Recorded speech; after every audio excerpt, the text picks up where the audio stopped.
बोलो श्री परमहंस दयाल जी महाराज की जय। बोलो श्री नंगली निवासी भगवान की जय। बोलो संत समाज की जय। आज बहुत दिन पर इस वीडियो के माध्यम से आप लोगों के सामने प्रस्तुत हो रहे हैं। तो आज सत्संग चलेगा, उसका टॉपिक्स है किसका भजन करें।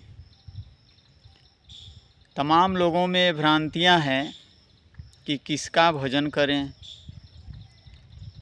वास्तविक भजन क्या है। अलग अलग लोगों को, अलग अलग मत के लोगों को, अलग अलग गुरु के जो शिष्य हैं सबका मानना अलग अलग है। तो हमारे गुरु महाराज जी, नारद जी महाराज, श्री असनी सरकार, अभेद्यानंद जी महाराज परमहंस पूरी, उनकी कृपा और प्रेरणा से जो हमें अनुभव मिला, हम वो अनुभव प्रकट करना चाहते हैं इसी टॉपिक्स पे कि किसका भजन करें। तो आप लोग विचार करिएगा। सब लोगों का मानना अलग अलग है, तो हमारा भी जो अनुभव गुरु महाराज जी ने दिया है आप लोग सुन लीजिए। आप लोगों को अच्छा लगे तो ज़रूर इस पर विचार करिएगा और अपनाइएगा। तो किसका भजन करें, टॉपिक्स है किसका भजन करें। देखिए, इस दुनिया में अनेकों प्रकार के भजन करने वाले हैं। अनेकों बहिर्मुख हैं और अनेकों अंतर्मुख हैं। बहिर्मुख वाले अपना विचार प्रकट करते हैं, अपनी बात को सही बताते हैं। अंतर्मुख वाले अपनी बात को सही बताते हैं। जो समझदार होते हैं अच्छी बात को ग्रहण कर लेते हैं और जो उनको नहीं अच्छा लगता उसको छोड़ देते हैं। एक बुद्धिमान का यही मतलब है। ज्ञानियों ने इसीलिए कहा, साधु ऐसा चाहिए जैसा सूप स्वभाव, और सार सार को गह रहे थोथा दे उड़ाए। कि जो बेकार की चीज़ें लगें उसको जो है छोड़ दीजिए, उससे बुरा मानने की कोई ज़रूरत नहीं है, छोड़ दीजिए। और जो अच्छा लगे उसको ग्रहण कर लें, क्योंकि वो हमारे काम की चीज़ है। तो हम किसी का कटाक्ष नहीं कर रहे हैं, केवल अपनी भावना को रखना चाह रहे हैं। तो किसका भजन करें, यह टॉपिक्स है आज का। तो इस पर जो है चर्चा होगी कि अनेकों प्रकार के जो हैं देवी देवताओं के पूजा पाठ करने वाले भी हैं। तो उनका जो भजन करते हैं वो देवलोक में जाते हैं, वो पुण्य के भागी बनते हैं। और जब उनका पुण्य खत्म होगा तो फिर इसी मृत्युलोक में उनको आना पड़ेगा। और जो बहिर्मुख हैं उनकी बात बता रहे हैं, क्योंकि जितने भी देवी देवता हैं वो बहिर्मुख साधना में आती हैं, बहिर्मुख पूजा में आती हैं। अब आते हैं अंतर्मुख साधना। हमारे गुरु महाराज जी एक पुस्तक लिखे हैं,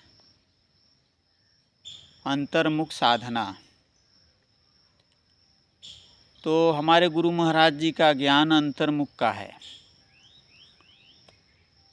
देखिए, कोई श्वासा का भजन करता है, कोई अनहद का भजन करता है, कोई प्रकाश का भजन करता है, कोई खेचरी मुद्रा का भजन करता है, कोई जो है किसी भी प्रकार का भजन करता है।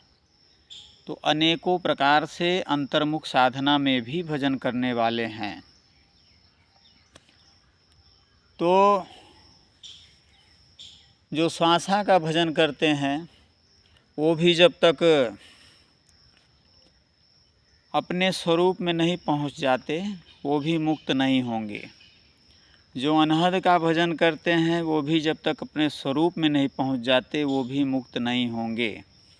जो प्रकाश का भजन करते हैं वो भी जब तक आगे बढ़ के अपने स्वरूप में नहीं पहुंच जाते हैं वो भी मुक्त नहीं होंगे। और जो अनहद और खेचरी का भजन करते हैं वो भी जब तक अपने स्वरूप में नहीं पहुँचेंगे वो भी मुक्त नहीं होंगे। हमारे दादा गुरु पांडरवासी महाराज जी एक भजन में इशारा करते हैं कि जाप मरे अजपा मरे अनहद भी मर जाए। क्यों कर रहे हैं? जाप जपने वाला, अजपा जपने वाला, अनहद का भजन करने वाला, प्रकाश देखने वाला ये भी जो है मुक्त नहीं होगा, हाँ, जब तक अपने स्वरूप में नहीं पहुंचता। तो अब बात आती है किसका भजन करें फिर। तो ये अनहद, प्रकाश, खेचरी और श्वास ये सब क्रिया हैं आगे बढ़ने के। ये प्रथम मार्ग हैं, कक्षा 1 की पढ़ाई है। ये मार्ग संत महापुरुष देते हैं कि हमें जो है इसके द्वारा आगे बढ़ना है, ऊपर चढ़ना है। जैसे क से कबूतर, ए फार एप्पल पढ़ाया जाता है, कक्षा 1 की पढ़ाई है। अक्षर का ज्ञान कराया जाता है, वर्णमाला का। तो इसके बाद जो है आगे शब्द का ज्ञान होता है। अक्षर के ज्ञान के बगैर शब्द का ज्ञान नहीं होगा। कोई सोचे कि हम अक्षर का ज्ञान की क्या ज़रूरत, हम सीधा शब्द का अध्ययन करें, तो ये असंभव। बिना सीढ़ी के छत पे कैसे चढ़ोगे? तो अक्षर है सीढ़ी और छत पे पहुंचना है शब्द। तो कहने का मतलब है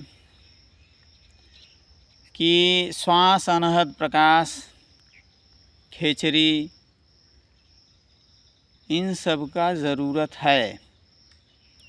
रास्ता पकड़ेंगे, आगे बढ़ेंगे, तभी आगे का ज्ञान होगा। बगैर रास्ता पकड़े खूब जो है डायलॉग मारते रहिए, कुछ नहीं कर पाएंगे। रास्ता पकड़ना पड़ेगा। गुरु जो रास्ता पकड़ाए उसको पकड़कर विश्वास के साथ, निष्ठा के साथ जब लगे रहेंगे निरंतर, तभी आगे बढ़ेंगे, तभी आगे का ज्ञान होगा। और जब तक हम अक्षर का अध्ययन भली भांति नहीं करेंगे, वर्णमाला का अध्ययन अच्छे से नहीं करेंगे, तब तक शब्द का बोध नहीं होगा। तो फिर बात आती है फिर किसका भजन करें। अगर मुक्त होना है जीव को, आवागमन से के बंधन से छूटना है, तो फिर किसका भजन करें। तो हमारा ये सलाह है सभी साधकों से कि अगर वास्तव में मुक्त होना है तो अपना भजन करें, किसी का भजन मत करें, अपना भजन करें। अब आप कहेंगे कि अपना भजन करें, हम तो फला व्यक्ति हैं, फला हमारा नाम है, फला कुल में, समाज में हम पैदा हुए हैं, फला धर्म में, तो हम अपना भजन कैसे करें? जब तक हमें ये ज्ञान रहेगा कि हम फला व्यक्ति हैं और फला समाज से जुड़े हैं, फला कुल से जुड़े हैं, तो फिर हम अपने आप को नहीं जानते। हमारा वास्तविक पहचान है आत्मवत। जब तक हमें आत्मवत का बोध नहीं होता तब तक हम अपने आप को नहीं जानते। जब तक हमारी दृष्टि काया तक है, संसार तक है, तब तक हम अपने आप को नहीं जानते। हम बार बार जन्मेंगे और मरेंगे, जन्म मरण के बंधन से छूट नहीं पाएंगे। तो हमारे गुरु महाराज जी कहते हैं कि तुम शरीर नहीं हो, आत्मा हो। तो हमें आत्मवत होना होगा, अपने स्वरूप को पहचानना होगा, समझना होगा, जानना होगा। भजन अभ्यास से, सत्संग भजन से, तो हम आत्मोत हैं, आत्मा हैं। जब इसका बोध हो जाएगा, इसकी जानकारी हो जाएगी, इसका ज्ञान हो जाएगा, उसकी पहचान हो जाएगी, तब हम आत्मोत भजन करने लगेंगे। और आत्मोत भजन ही अपना भजन है, निज का भजन है। कबीर साहब ने इसीलिए कहा कि मोहि सुन सुन आवत हाँसी, पानी में मीन पियासी, है नियरे तोहे दूर दिखावत, दूर की बात निरासी, मैं सुन सुन आवत हाँसी। कि अगर जो बाहर खोज रहा है, बाहर जिसका ध्यान है, वो अपने आप को नहीं जान पाता और जीवन धीरे धीरे निकल जाता है। समय निकल गया तो फिर क्या कर पाओगे? कुछ नहीं है। एक समय मिला है हमें आपको निश्चित, उसी में जो करना हो कर लो। वो समय ख़त्म कि खेला ख़त्म, मौका ख़त्म, अवसर ख़त्म, कुछ नहीं हो पाएगा फिर। तो इसलिए किसका भजन करें, ये टॉपिक्स में जवाब है कि अपना भजन करें। जब हमें आत्मोत ज्ञान हो जाए तो उसी का भजन करें, क्योंकि आत्मा ही अविनाशी है। शरीर जन्मता है, मरता है, लेकिन आत्मा न जन्मता है न मरता है, उस नित्य निरंतर शाश्वत है। तो आत्मोत को पहले जानना होगा, पहचानना होगा, समझना होगा, तभी उसका हम भजन कर पाएंगे। तो अगर ऐसी जानकारी अगर किसी को जिज्ञासा है, अगर चाहिए, तो इस चैनल पे आपको नंबर मिल जाएगा। डिस्प्ले पे भी नंबर चलता रहता है, नंबर बोल भी दे रहे हैं, 9936498661, 9936498661। इस नंबर पे भी आप संपर्क कर सकते हैं। और उत्तर प्रदेश में मांडा प्रयागराज की भूमि पे यह सेवक रहता है, यहाँ भी आके संपर्क कर सकते हैं। तो आप लोगों को उसकी जानकारी मिल जाएगी। तो यह टॉपिक्स आप लोगों को समझ में आ गया होगा कि किसका भजन करें। जब तक अपना भजन नहीं करेंगे मुक्त नहीं होंगे। आत्मा मुक्त है, हर बंधन से मुक्त है। उसी की पहचान हो जाए, उसी में स्थित हो जाएं, तो मुक्त ही हैं। फिर आवागमन से पूरी तरह से छुटकारा हो जाएगा। हमारा ध्यान बहिर्मुख से अंतर्मुख हो जाएगा। कबीर साहब ने इसीलिए कहा, सूरत फंसी संसार में, तासे होगी वो दूर, और सूरत पलटे अंदर करो तो आठों पहर हजूर। अंतर्मुख साधना से ही ये संभव है।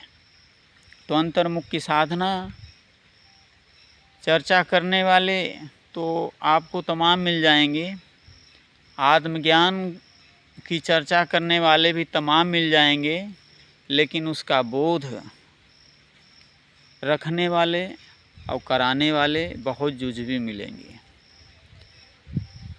तो इसलिए आप लोग इस जीवन को पाए हैं, मनुष्य जीवन देव दुर्लभ, तो आप लोग इस कार्य को इसी बार कर लें, कल पे न छोड़ें। अगला जन्म आपको मनुष्य का मिलेगा कि जीव जंतु, पशु पक्षी, कीड़े मकोड़े, पेड़ पौधे, पहाड़, वनस्पतियों का मिलेगा, ये नहीं जानते। हाँ, इसलिए अब की पासा ना फिरा तो फिर 84 जाए। अगर इस बार यह कार्य हम आप पूर्ण नहीं किए तो फिर 84 में ही जाना पड़ेगा, और कोई उपाय नहीं है, और कोई रास्ता नहीं है। इसलिए अभी मौका है, आप लोग अपने आप का ज्ञान प्राप्त कर लीजिए और उसी का भजन करिए, और उसी से कल्याण होगा, उसी से पूर्ण रूप से शांति और सुकून मिलेगा, और सारा दुख दूर होगा, और परम आनंद में स्थित हो जाएंगे, उसका बोध हो जाएगा। बोलो श्री सद्गुरुदेव भगवान की जय।